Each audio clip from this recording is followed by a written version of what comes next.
They didn't fire a shot, they didn't storm an embassy, but last week, Canada quietly surrendered. Not in a war, not to a foreign army, but to a global system that they no longer control, and to a White House that's rewriting the rules in real time. Here's what happened. Canada spent years building a digital service tax, targeting tech giants that profit from Canadian users without investing in Canadian infrastructure. Ottawa said it was about fairness, about sovereignty in the digital age. But Trump didn't see it that way. He saw it as a direct strike on American companies. And instead of negotiating, he gave an ultimatum. Kill the tax or kiss your trade deal goodbye. And in just 48 hours, Prime Minister Mark Carney caved. No parliamentary debate, no phased-out compromise, just a full reversal days before enforcement was set to begin. But let's be real.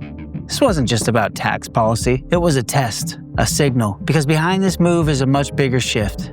Canada no longer sets the pace, the U.S. does. And when the U.S. moves, Canada either adapts or gets left behind. And if you're wondering why that matters, because the very idea of a free and equal North American partnership just cracked quietly on a Friday, and almost no one noticed. Hey, if you're done with globalist bullshit and ready for straight talk, subscribe to America's Geopolitics. We break the stories that legacy media won't touch, and we don't apologize for seeing the world as it really is. Let's rewind. The idea for Canada's digital service tax, DST, was born back in 2020 during Trudeau's push for more progressive taxation. On paper, it made sense.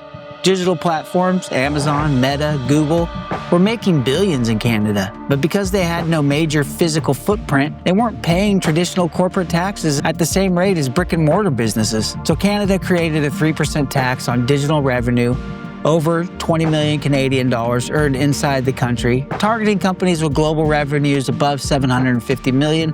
Notably, almost every firm that met those thresholds was American. That fact didn't go unnoticed. The tax was passed in 2024.